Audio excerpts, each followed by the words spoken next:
Alright, hello everyone, this is Crota coming at you, and yes, the customary sound check here, as the game is now getting underway between Kalipso and Hawk.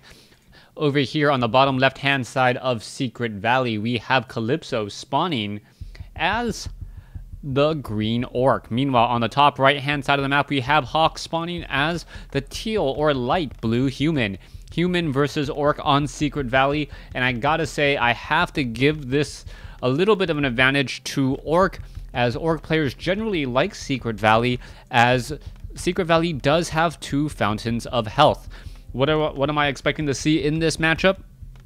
I am expecting to see an Archmage versus a Blade Master, casters, maybe a tier 2 push coming in from Hawk, and at that point, then things start to come up into the air a little bit. Now, one of the things that has often been said, oh, well, very nice use of Hawk by using Militia to transfer his peasant from one side to another, making sure that it moves just a little bit faster in getting into the proper position. Now, one thing I wanted to say, or one thing I wanted to talk about, is the openings in WarCraft 3 and in many strategy games in general. Now, just because I have a good idea of what's going to be happening in the opening segments of this WarCraft 3 game doesn't mean that it is at any way weaker in terms of overall strategy.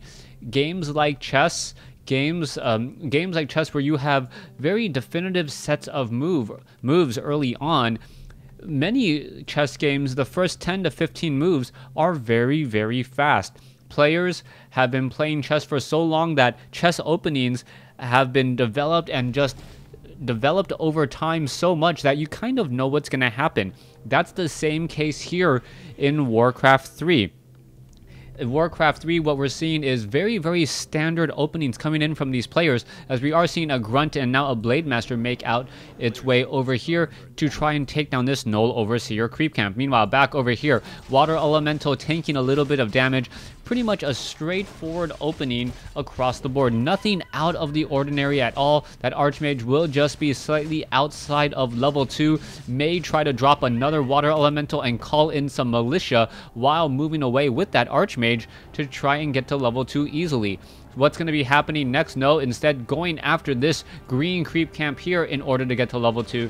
It looks like it is going to be your standard opening, and as we see this one Water Elemental tanking a little bit of damage, are we going to perhaps see a Blade Master make its way over? That Blade Master is green on a map that has, well, a whole bunch of green. Very difficult to spot. I always hate it when players choose a race that is so similar to the map color that I can't really do anything about it in trying to spot their heroes.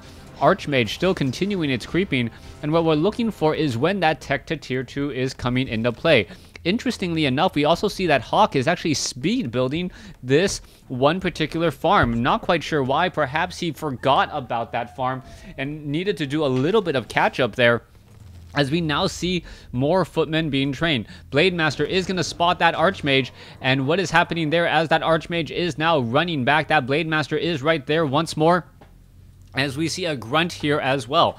Now, what is in store for us here at tier 2? Well, at tier 2, it looks as though Hawk may be trying to do an initial push with a Beastmaster. That is going to be a very standard style of play. A Beastmaster is extremely effective at taking down buildings as they're being constructed. Alright, Blade Master now going after the No Warden creep camp here, as the Blade Master himself is actually suffering a lot of damage. This is actually bad news for that Blade Master. He is wind walking though right next to this, and you are going to see him now try and take down this No Warden. The Blade Master with its high armor is able to focus down that one hero that one minion pretty easily, get a claws of attack, and also really didn't suffer that much damage since he does have high armor, and also because of that fountain of health. Meanwhile, oh, that Water Elemental may be a Blade Master's dream right there. Yes, free experience on the board, and that is not what Hawk wants to be doing.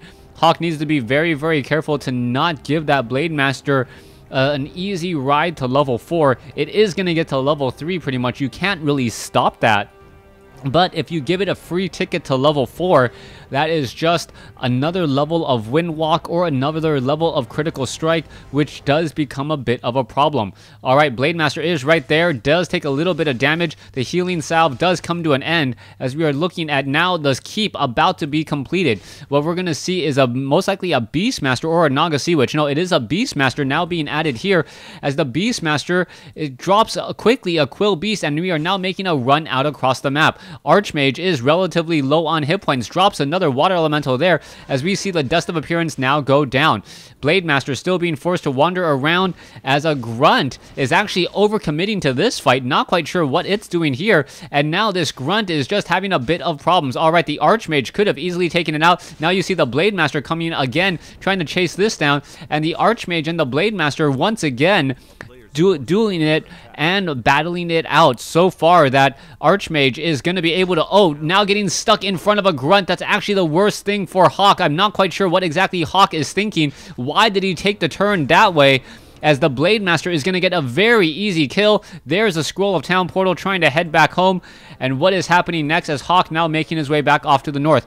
Archmage does not have an Arcane Vault. Will have to run back over to try and get in a little bit of healing. Archmage is just going to hide in a plain sight, so to speak, hoping that the Blade Master does not find him as he perhaps tries to go after this Red Drake creep camp, taking everything out except for that Red Drake. Alright, Quill Beast getting purged right there. Summoned unit taking a whole bunch of damage. Meanwhile, that Archmage is now making its way over here. The Blade Master and the Shadow Hunter is now doing a little bit of creeping as that Blade Master wants to get to level 3.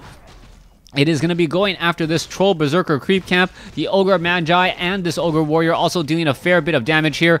It looks as though it is going to get taken out. Meanwhile, the Archmage is healing over here next to this Fountain of Health. Quill Beast was brought over there as well, and this is exactly what you want to see. You want to see that the Quill Beast is just absorbing much of that damage. Meanwhile, the Archmage is going to be able to fight this back here, and it's going to stay even in terms of damage. Now finally healing up after dropping another Water Elemental. That Red Drake will get taken down, and once it gets taken down, perhaps that Archmage will get to level 3. Yes, it does. Picks up Scourge Bone Chimes, and that is going to be Vampiric Aura, very useful for all of those footmen and that Beast Master. However, not going to be that big of a deal though, as the Archmage now sitting at level 3, hoping to fight back against this Ogre Warrior creep camp. Water Elemental is in position, but a Blade Master quickly comes in, only sitting at level 2, and here is that tier 2 push I was mentioning moments ago. Tier 2 push with a whole bunch of militia. There is Dust of Appearance as the Blade Master is still suffering a bit of damage. He is revealed, and is he going to be going after that unit there? No, he is not. The Blade Master is still hiding off over here as the Beast Master now sitting at level 2. Ogre Magi, does he get the item? I don't think so. Potion of Greater Mana on that Beast Master, a very nice item for him, as the Hawk is now keeping tabs of Hawk.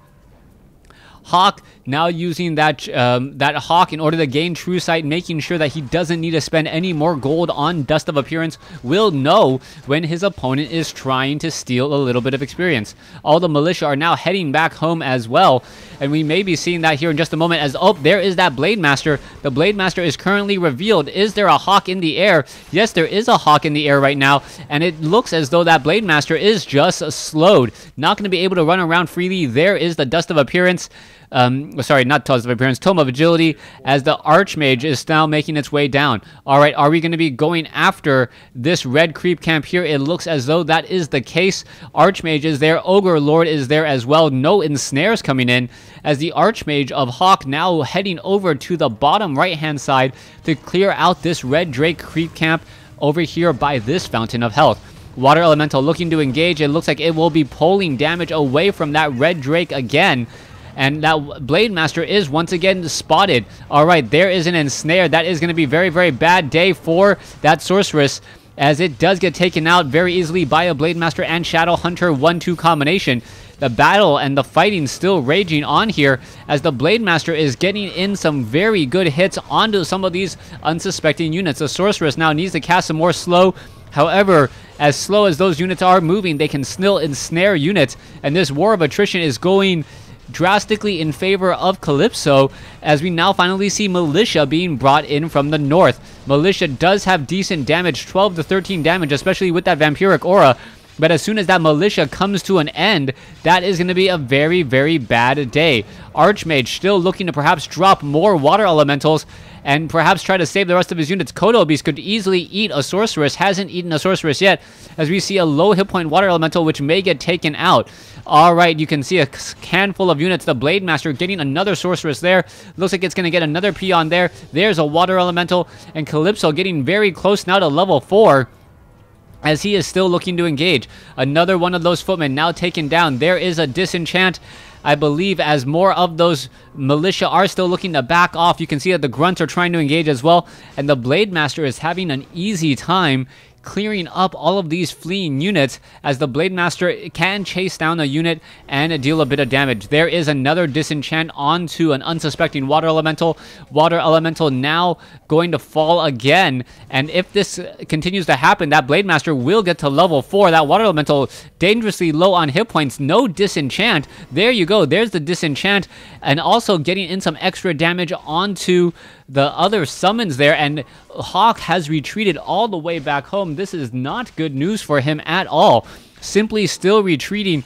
This war of attrition is starting to take its toll. A Kodo Beast finally falls, giving a little bit of breathing room for Hawk, as the Spellbreakers are now trying to go after some more units. Beastmaster now sitting at level 3, and I believe that does not give a hero advantage at all to Hawk. It is 4-3 compared to, I believe, 4-3, as the Blade Master and Archmage are tied in level, in addition to the Beastmaster and Shadowhunter. Alright, all of those units are now simply in retreat. Perhaps they have realized that they have ventured out a bit too far, and now the Spellbreaker needs to back off here. It looks as though that Spellbreaker could get taken down. There it goes once more, as the Blade Master once again gets slowed by a Sorceress. Alright, a handful of peons are all that are left. Archmage is sitting at 4, Beastmaster sitting at 3.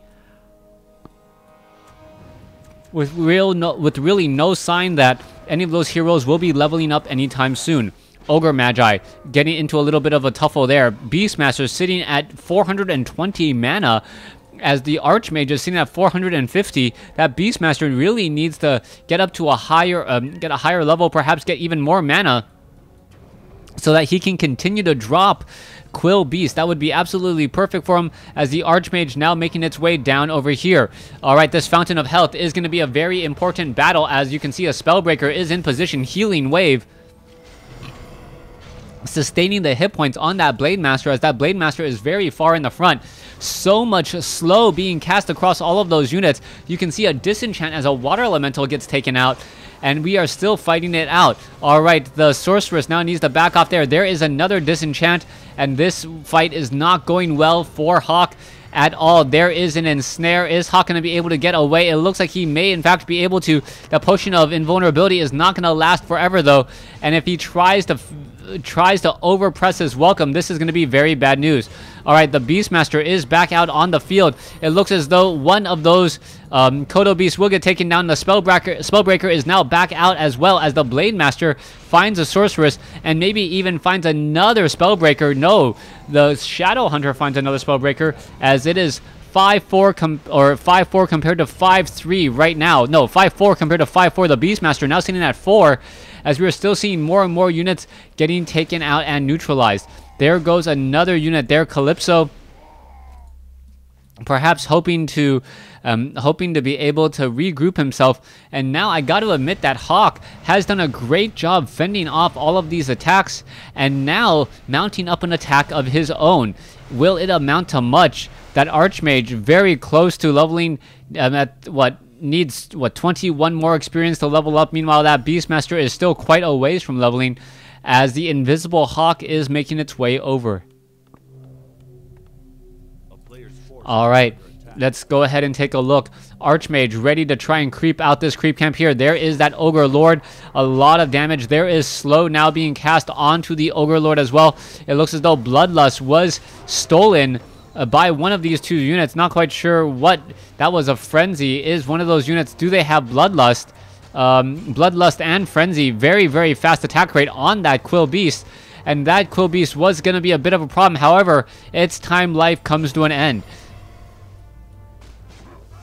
Ogre Magi now getting taken down. You can see once more the Ogre Magi and the Troll High Priest all just clearing out or getting cleared out and getting evicted pretty much, as the Beastmaster is sitting at 5 and the Archmage is still sitting at 4. That Beastmaster could get to level 5 here in the next possible fight, and this would be a very, very strong Beastmaster. Lots of hit points, lots of damage, and lots of mana based upon the items that it has. Alright, Spellbreaker now looking to be brought over. Where is this one Spellbreak or Spirit Walker going? It is going to go ahead and regroup with all of these units here. And is it going to really matter? The Blade Master comes in here, goes after some of those units. Water Elemental is there as well. There's a Disenchant. That one Blade Master still getting in lots of shots and lots of damage. As you see another unit taken out from Kalipso, or from Hawk's army. So far, the Blade Master continuing to try to engage. Going to go ahead and 288 hit point critical strike onto a priest. Those critical strikes can pretty much fight through anything that can be mustered by Hawk at this point. As you can see, 230 points of damage, 270 points of damage coming in from that Blade Master. And the Archmage may have to get the heck out of here. Does have a Scroll Town portal, but is it going to be able to save it in time? 232 hit points, 514, uses a potion of healing. It looks like as though, yes, one of those units will get taken down, and the Beast Mauler, or the Beastmaster, could now try to drop in, yes, a Spirit Hawk. That Spirit Hawk has magical damage, and Spirit Hawks still do a tremendous amount of damage if you are not careful. All right, this one poor unit in the back. All right, you can see that the Blade Master is right there again. There goes the Blade Master and also the Shadow Hunter, and now somehow Hawk was able to finish off the game with the lead. Thanks for watching. Thanks for listening. Hope you guys enjoyed Game 1. Please stay tuned for Game 2.